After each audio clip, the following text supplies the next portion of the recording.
창조의 이야기를 통하여서 하나님이 어떤 분이시고 지금 어떤 일들을 행하시는지를 우리에게 정확하게 말씀해 주고 계십니다. 그 가운데에 우리가 지금 오늘 창세기 5장에 벌써 이르렀죠. 1장부터 4장의 내용을 압축하여서 오늘 본문 5장 1, 2절에 잘 말씀해 주고 있습니다. 이 말씀을 읽을 때 우리는 창세기 1장과 2장과 3장 그리고 4장의 이야기가 떠올라야 될 것입니다. 1절, 2절 제가 다시 한번 읽어드리겠습니다. 이것은 아담의 계보를 적은 책이니라. 하나님이 사람을 창조하실 때에 무엇으로 지으시죠?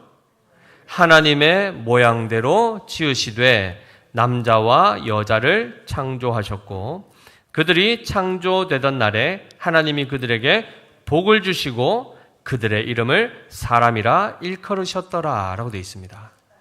하나님께서 아담과 하와를 어떻게 지으셨는지 하나님의 형상대로 지으셨다라고 분명히 말씀하고 있습니다. 그런데 오늘 3절에 오니까 어떤 표현이 나오죠? 아담은 130세에 그 다음에요. 자기의 모양 곧 자기의 형상과 같은 아들을 낳아라고 되어 있습니다. 최초의 사람은 누구의 형상으로 지어졌죠? 하나님의 형상으로 지으셨는데 아담이 자녀를 언제 낳습니까? 타락하기 전에 낳습니까? 타락한 이후에 낳습니까? 타락한 이후에 낳습니다. 그렇게 되자 타락한 이후에 낳은 그 아이들은 자녀들은 누구의 형상대로 지어졌다고 하죠? 아담의 모양, 아담의 형상을 따라 지음받았다. 이 말씀이 무슨 말씀이냐면 아담의 형상, 지금 아이들을 낳을 때 아담의 형상은 타락하여 부패한 본성을 가진, 즉 원죄성을 가진 그 상태로 그의 자녀에게도 그것이 그대로 옮겨졌다라는 것을 말씀하고 있습니다. 그러면 아담이 낳은 자녀는 죄가 있습니까? 없습니까? 있다는 것입니다. 이 죄라는 게 뭐였죠? 성경에서 말씀하는 죄가 뭡니까? 하나님을 믿지 않는 것이 죄입니다. 그러면 마땅히 그가 낳은 모든 후손들은 다 하나님을 믿지 않는 존재로 출생한다는 것입니다. 동의하십니까? 이걸 동의하는 분들이 많이 없죠. 내가 왜 죄인이야? 내가 무슨 죄인으로 태어나는가? 그리스도인들 안에서도 예수 믿는다고 하는 사람들 안에서도 이 부분이 첨예하게 갈려져 있습니다.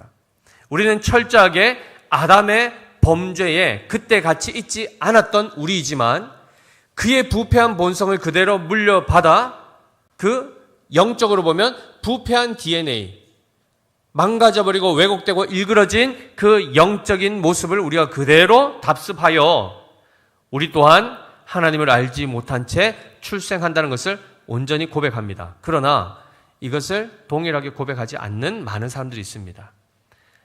하나님께서는 가인도, 아벨도, 셋도 아담을 처음 만든 것처럼 하나님의 형상으로 만들었다 이렇게 주장하는 사람들이 있습니다. 한마디로 죄가 없이 만들었는데 그 다음에 그들이 죄를 지어서 죄인이 되었다 이렇게 말하는데 성경의 내용과는 다른 내용입니다. 잘못된 건 이단적 가르침입니다. 자, 그러면 분명히 오늘 성경에서도 아담은 130세에 자기의 모양 곧 자기의 형상과 같은 아들을 낳았다라고 이렇게 분명히 말씀하는 이 본문을 기억하면 죄의 삭시 뭡니까? 죄의 대가가 사망입니다. 죽음입니다. 아담도 범죄하여 내가 이것을 먹는 날엔, 즉 선악을 알게 하는 나무 열매를 먹는 날에는 반드시 죽으리라. 즉 죽고 죽게 된다. 즉 정령 죽으리라 했던 이 말씀이 그에게 이루어집니까? 안 이루어집니까? 언제 이루어지죠? 언제 이루어집니까? 오늘 보니까 아담이 언제 죽습니까? 930세가 되었을 때에 결국 죽습니다.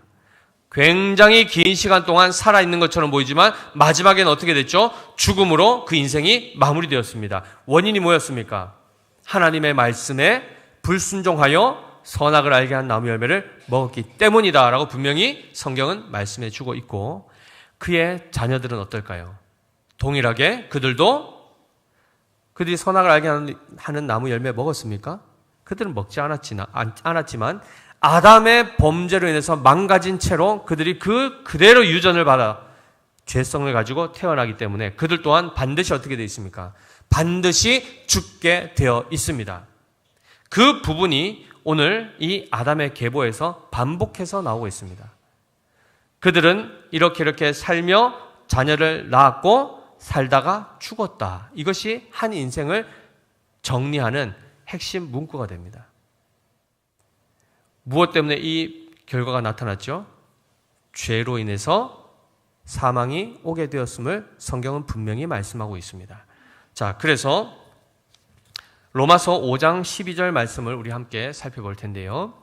로마서 5장 12절 말씀 한번 띄워주십시오.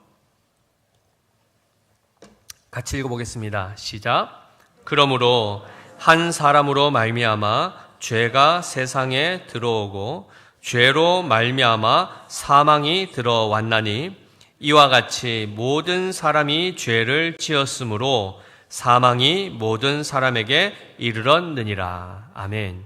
정확하게 인류 모든 사람에게 무엇이 이르렀다고요? 사망이 그들에게 이르렀다라고 얘기하고 있습니다. 원인은요? 모든 사람이 죄를 범하였기 때문이다라고 얘기하고 있습니다. 사랑하는 성도 여러분, 하나님이 원래 우리를 죽이시기 위해서 만드셨습니까? 어차피 없앨 것 같으면 아예 안 만드는 게 제일 쉽지 않습니까? 뭘 만들었다가 다시 없애십니까? 굳이. 그렇다면 분명한 것은 하나님은 우리에게 죽음이라는 것을 목적하여 그것을 최종의 목적지로 삼지 않으셨다는 것을 우리는 기억해야 됩니다. 하나님은 생명의 성령의 법을 통하여 창조의 역사를, 새 생명의 역사를 일으키셨죠. 그걸 누가 상실했죠? 누가 파괴했습니까? 인간이 파괴했습니다. 여기서 끝이 난 것이 아니라 하나님이 다시 어떻게 하시죠? 여자의 후손이라 하여 앞으로 나올 메시아, 구원자, 예수 그리스도를 통하여 다시금 생명의 역사를 일으키실 것을 성경을 통해서 이미 예고해 주셨습니다. 그런 가운데에 오늘 우리가 이 본문을 통해서 분명히 확인해야 될 것이 있습니다. 한 인생이 어떻게 요약되는가? 우리 각자 개인의 삶을 통해서도 내가 태어나서 죽을 때까지 그 인생을 압축하면 한 줄로 뭐라고 요약할 수 있는가? 한번 생각해 보십시오. 지금 우리 이 자리 가운데 제일 연세가 많으신 분 누구시죠? 우리 새가족으로 등록하신 우리 손권석 어르신이십니다. 연세가 89세십니다. 한 달 전까지만 하더라도 우리 김동찬 집사님이 제일 1번이셨는데 2등으로 밀려나셨습니다. 그런데 잘 보십시오. 약 90에 가까운 인생. 출생부터 지금까지 만약에 자서전을 쓴다 그러면 한 줄로 요약이 되겠습니까? 다 담아낼 수 있겠습니까? 그럴 수 없죠. 무수히 많은 우여곡절과 죽을 고비와 상처와 모든 이 험난한 시간들을 다 지나서 지금 이 자리에 계시는 겁니다. 그러면 한 인생만 보더라도 한 줄로 요약할 수 없는 이 엄청난 삶을 살아낸 그 역사가 있는데 우리 성도들 지금 100명이 넘는 성도들이 각자의 인생을 풀어보십시오. 한 권의 책으로 담아낼 수 있겠습니까? 한 편의 영화로 끝낼 수 있습니까? 그럴 수 없죠. 엄청난 역사가 우리 각 개인에게 주어져 있습니다. 그런데 우리의 이 수명과는 비교할 수 없을 만큼 거의 10배에 가까운 인생을 살은 아담만 보더라도 그의 인생이 무엇으로 요약됩니까? 아담의 인생을 어떻게 요약하고 있습니까? 4절. 아담은 셋을 낳은 후 800년을 지내며 자녀들을 낳았으며 그는 930세를 살고 죽었더라입니다. 살고 죽었더라. 그 기간 동안에 뭘 했다고 합니까? 자녀들을 낳았다. 이게 답니다. 그러면 그의 자녀는요? 아담의 자녀 셋은 어떻습니까? 동일합니다. 동일하게 이야기하는 것이 뭐지요? 6절을 보시면 셋은 105세에 에노스를 낳았고 에노스를 낳은 후 807년을 지내며 자녀들을 낳았으며 그는 912세를 살고 죽었더라입니다. 이것이 지금 에녹까지 이어지고 오늘 5장 끝까지 이제 보면은 다 동일하게 이것이 반복됩니다. 한 인생을 두고 그 많은 기간 안에 일어났던 모든 역사들이 한 문장으로 요약이 되어버립니다. 자녀를 낳고 살다가 죽었더랍니다. 위대한 인생처럼 보입니까? 허무한 인생처럼 보이십니까? 굉장히 허무한 인생처럼 보이지 않습니까? 자신에 대해서만 그런 삶이 아니라 그 다음 세대도 동일하게 자녀를 낳고 살다가 죽었더라가 끝입니다. 이 엄청난 역사를 한 줄로 요약했을 때 결국은 마지막 자리가 어디입니까? 죽었더라로 끝나는 이 삶을 보면 얼마나 인생이 덧없고 허무한가가 성경에는 여실하게 드러나 있습니다. 그런데 참으로 놀라운 것은 하나님께서 원래 아담을 지으시고 그의 첫 아들을 누구를 주셨죠? 가인을 주십니다. 그런데 오늘 본문에 보면은 아담의 계보라 하여, 엄밀히 얘기하면 원래 어떻게 계보가 이어져야 됩니까? 아담은 가인을 낳고 해야 되지 않습니까? 가인은 에녹을 낳고 해서 사장에 있었던 그 족보가 그냥 쭉 이어져야 되는데 오늘 본문에는 아담이 누구를 낳았다고 합니까? 셋을 낳고 해서 가인과 아벨은 그 이름에서, 그 족보에서 볼 수가 없게 되는. 그리고 그 셋을 통하여 누구를 낳죠? 에노스를 낳고 하면서 쭉 내려오는 이 계보만 보시더라도 기존에 있는 가인의 계보 살펴봤을 때 특징이 어땠습니까? 그 자손들이 잘 되었더라 아닙니까? 세상에서 가장 유력한 자들이 되었더라. 그렇죠? 농경, 특히 농축산 산업의 최고 조상이 되고 음악계의 거장들이 되고 기술계의 거장들이 되었더라 해서 쭉 살펴보았지 않습니까? 그리고 람에게 시대에서 어떻게 됐죠? 소년을 그냥 죽여버리는, 자기의 힘으로 그것을 죽인 것을 자랑하는 이 계보가 이어져 왔는데 하나님께서는 그 계보가 아닌, 그 족보가 아닌 새 족보를 다시 쓰시죠. 아담 다음에 누구를 연결하셨죠? 셋을 연결하십니다. 셋. 셋의 이름의 뜻이 무엇이죠? 대신 두다라는 뜻입니다. 누구를 대신하여 주셨죠? 아벨이라는 가인의 동생, 그 아벨을 대신하여 셋을 하나님이 택하여 두셨다라고 표현하고 있습니다. 아벨이 어떤 사람이었습니까? 양치는 자였고 하나님을 잘 섬기던 자였습니다. 모든 자기의 소유에 처음 난 것을 다 하나님 앞에 기쁨으로 드렸던 그 아벨의 인생, 즉 예배자의 인생, 하나님을 알고 하나님의 이름을 부르던 바로 그 사람. 그러나 세상의 권력에 의해서 어떻게 됐죠? 죽임을 당하는 그 삶을 살았던 아벨이 사라지자 어떻게 되죠? 하나님이 원래 세우시려고 했던 그 에덴 동산이 끊어져 버리는 겁니다. 멈춰져 버리는 겁니다. 여자의 후손을 통하여서 하나님의 나라를 다시 회복하기를 원하셨던 그 일이 멈춰져 버린 겁니다. 근데 하나님이 거기서 세상의 힘 앞에 굴복하십니까? 하나님의 뜻을 이루시고 하나님의 나라를 세우시는 일을 세상 나라가 방해한다 하여서 하나님이 거기에서 굴복하시고 무릎 꿇으시냐 말이죠. 아니죠. 하나님은 다시금 그 안에서 믿음의 역사와 구원의 역사를 일으키십니다. 셋도 처음부터 의인이 아닙니다. 아담의 모양과 형상대로 지어졌기 때문에 그도 원죄를 가지고 있습니다. 스스로 하나님을 바르게 섬길 수 있는 능력이 없습니다. 그런데 하나님이 택하여 아벨의 계보를 이어가게 하십니다. 이것이 하나님의 은혜입니다.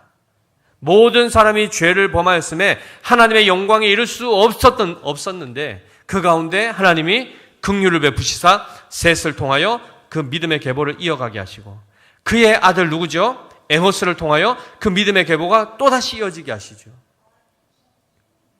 그런데 잘 보십시오.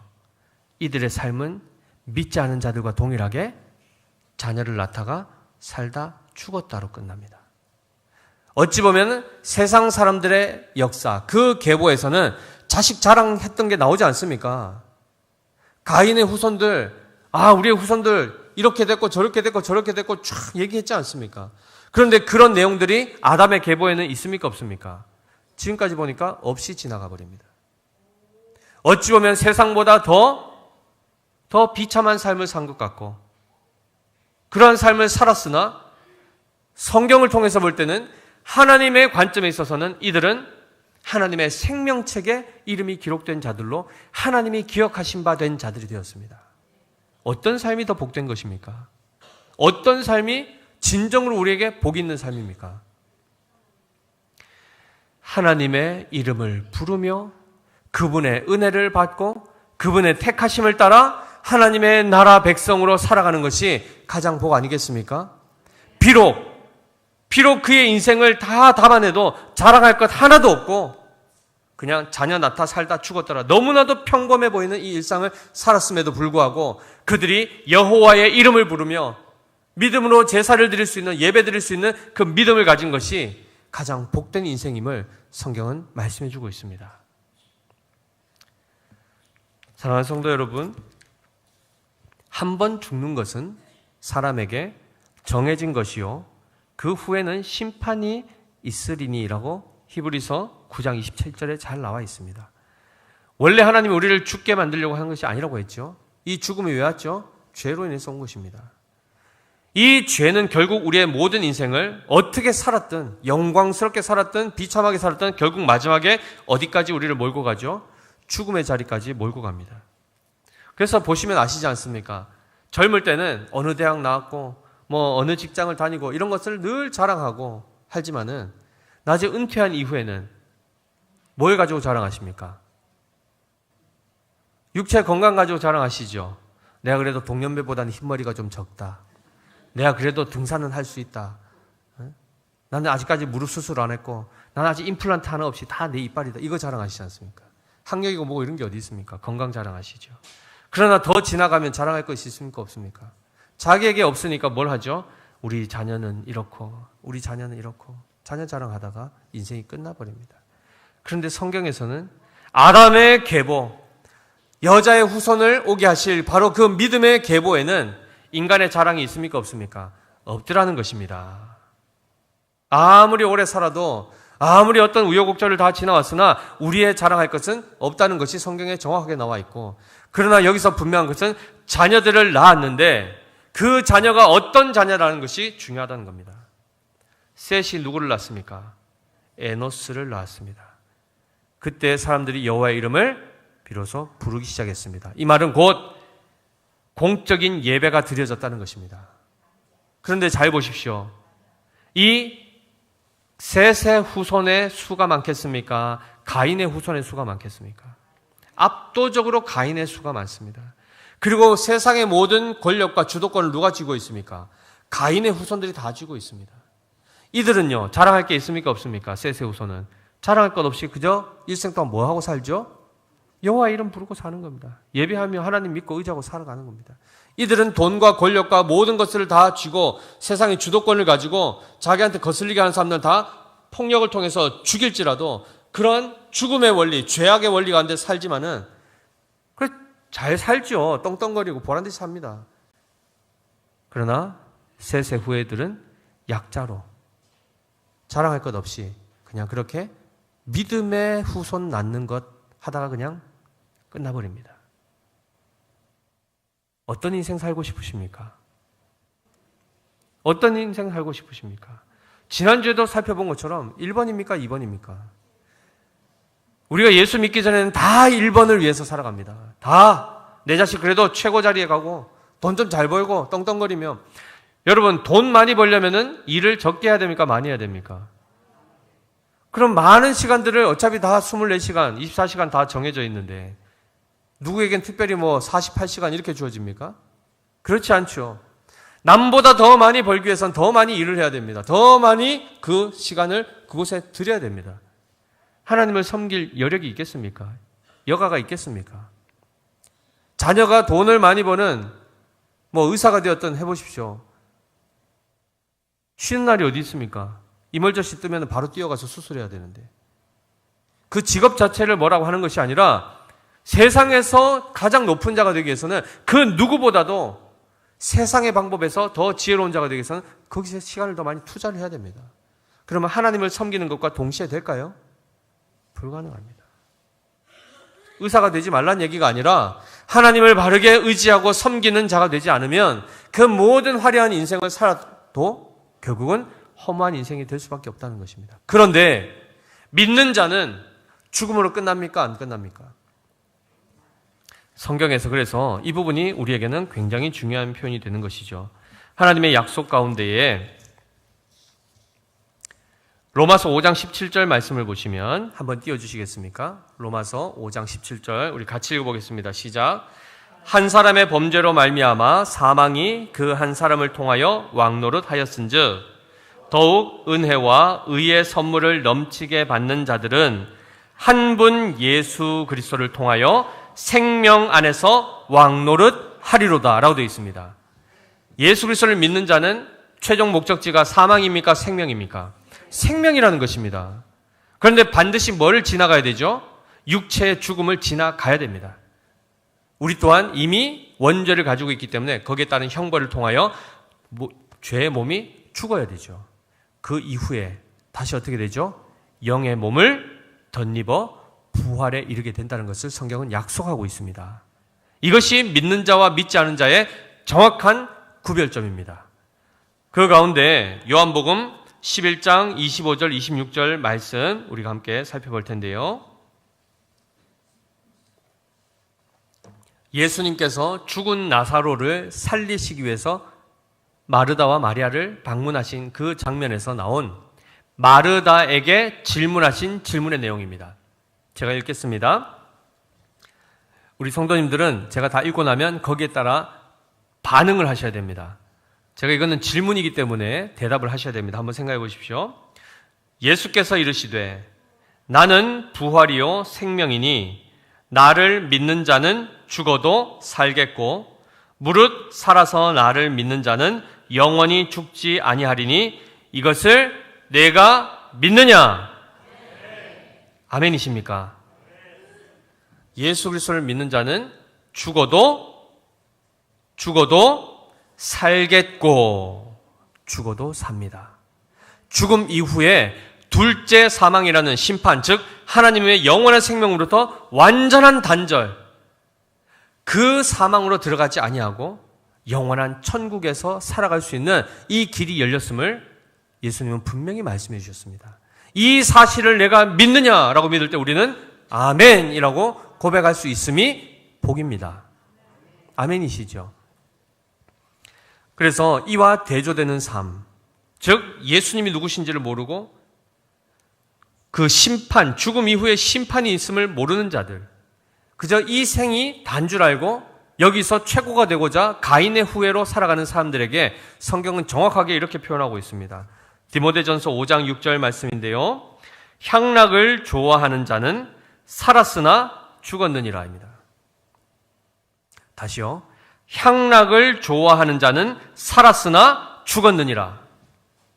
이 세상의 쾌락을 쫓아가고 하나님 없이 살아가는 사람들은, 세상에서 기쁨을 얻고자 하는 자들은 실제로 살아있는 존재이지만 하나님 보실 때는 죽은 자라는 것입니다. 죽은 자와 똑같은 삶을 산다는 것입니다. 코에 호흡을 하고 밥을 먹고 움직인다 하여 산 자가 아니라 진정으로 영원한 생명, 그 주신 하루, 한 시간, 한 호흡조차도 하나님과 교제하며 동행하며 살아가는 삶을 위해서 드리지 않는 모든 삶은 다 무의미하고 허무한 삶이라는 것을 말씀하고 있습니다. 우리 성경의 마지막 책이 뭐죠? 요한 계시록입니다. 3장 1절에 보시면 4대 교회라는 이 교회에게 보낸 편지에 대해서 이렇게 말씀하고 있습니다. 계시록 3장 1절 같이 읽겠습니다. 시작. 4대 교회의 사자에게 편지하라. 하나님의 7 영과 7 별을 가지신 이가 이르시되 내가 내 행위를 아노니 내가 살았다 하는 이름은 가졌으나 죽은 자로다. 지금 믿지 않는 사람이 아니고 철저하게 뭐라고 되어 있습니까? 4대 교회에게 보낸 겁니다. 그들의 행위를 보니 어떻다는 겁니까? 살았다는 이름은 가졌지만 죽은 자와 같다. 그럼 결국 이것이 아까 디모데전서 5장 6절 말씀에 따르면 이들이 지금 바르게 신앙을 하고 있습니까? 안 하고 있습니까? 결국 교회의 이름을 가지고 향락을 쫓아가고 있다는 겁니다. 하나님을 섬기는 일에 관심이 없고 세상의 부요함을 하나님의 이름을 빙자해서 추구하고 있다는 것입니다. 그래서 그들을 두고 뭐라고요? 살았다는 이름은 있으나 죽은 자로다. 사랑하는 성도 여러분, 우리의 온전한 삶은 이 땅을 살아갈 때는 마치 죽은 사람처럼 무명한 사람으로 비참한 사람으로 살지만 우리는 신앙이 있을 경우에 우리 안에 예수 그리스도의 생명이 있으면 우리는 죽은 자가 아니요 산 자로 그리고 영원히 산 자로 하나님 앞에 기억된 바 됩니다. 아멘이시죠? 비록 우리의 육체가 죽을지라도 그 이후에 무엇이 예비되어 있습니까? 몸의 부활이 예비되어 있습니다. 그래서 이것이 사람이 만들어낸 것이 아니라 하나님께서 친히 약속하셨는데요. 고린도전서 15장 51절 54절 말씀 한번 띄워주십시오. 고린도전서 15장 51절에서 54절 말씀 우리 천천히 읽어보겠습니다.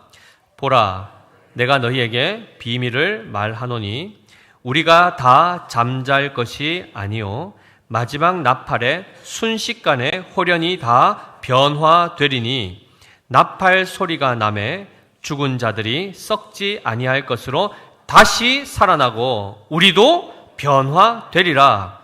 이 썩을 것이 반드시 썩지 아니할 것을 입겠고 이 죽을 것이 죽지 아니함을 입으리로다. 이 썩을 것이 썩지 아니함을 입고 이 죽을 것이 죽지 아니함을 입을 때에는 사망을 삼키고 이기리라고 기록된 말씀이 이루어지리라 입니다. 마지막에 이 사망의 역사가 멈춰지고 생명의 역사가 일어나게 될 것을 말씀해 주셨습니다. 예수 그리스도를 믿는 자에게는 이 은혜가 주어집니다. 더 나아가서 살아서 예수를 믿는 자는 어떻게 되죠? 영원히 죽지 아니하리라. 즉 이미 영생이 시작되었다라고 성경은 말씀하고 있습니다. 사랑하는 성도 여러분, 시편 84편 10절에 굉장히 귀한 고백이 있습니다. 시편 84편 10절 말씀 한번 띄워주시고 이 고백이 우리의 고백이 되어야 될 줄 믿습니다. 우리 천천히 읽어볼까요? 시작. 주의 궁정에서의 한날이 다른 곳에서의 첫날보다 나은즉 악인의 장막에 사는 것보다 내 하나님의 성전 문지기로 있는 것이 좋사오니. 아멘이십니까? 하루를 살아도 어디에서 살고 싶다는 겁니까? 하나님의 궁전, 하나님의 궁정에서. 그러나 수없이 많은 다른 첫날을 지금 어디에서 사는 것보다 낫다고 비교하죠? 악인의 장막입니다. 하나님 없이 살아가는 교만한 자들이 살아가는 이 세상에서 천수를 누리며 살아가든 그 삶보다 단 하루를 살아도 어디서요? 주의 궁정에서, 비유적으로 얘기했지만 성전 문지기, 어찌 보면 굉장히 천한 그 직책을 가지고 살더라도 어디에 살고 싶다는 겁니까? 주의 궁정에서, 하나님 안에서 살기를 소망하고 있습니다. 사랑하는 성도 여러분, 오늘도 하나님은 새 날을 창조하셨습니다. 6월 1일이라는 새 날을 창조하셨고 새 달을 주셨습니다. 그저 오고 오는 하루하루 당연히 오는 날이 아니고 하나님이 오늘 멈추시면 오늘은 있지 않습니다. 그 가운데 하나님 우리에게 하루라는 시간을 주셨습니다. 무엇을 하시겠습니까? 무엇을 하며 사시겠습니까? 아까 우리가 동산의료원 앞에 있는 그 묘비를 봤지 않습니까? 이 행복의 정원이라는 이 곳에서, 이 은혜의 정원이라는 이곳에 묻혀 계신 선교사님들, 제가 아까 언급을 다 하진 않았지만 로저 얼윈 부부의 딸이신 헬렌 맥기 윈이라는 이 선교사님의 자녀는 1912년 11월 10일에 태어나서 1913년 11월 20일에 죽었습니다. 몇 년 살았습니까? 1년 살았습니다. 그리고 바바라 챗니스라는 이 아이는 1927년 3월 3일에 태어나서 1927년 6월 4일에 죽었습니다. 몇 개월 살았습니까? 3개월 살았습니다. 아놀드 번스턴의 딸 루스 번스턴은 1918년 10월 7일에 태어나서 1919년 1월 28일 1년 조금 살았습니다. 그리고 해럴드 핸더슨 선교사님의 첫째 아들 버디 1920년 6월 5일에 태어나서 1921년 9월 17일에 1년 3개월 살고 죽었습니다. 그 묘비가 다 지금 그 은혜의 정원에 있습니다. 사랑하는 성도 여러분, 이 세상에서 장수와 명예와 부와 복을 누리는 것 구할 수는 있겠죠. 무엇을 위해서 구하고 계십니까?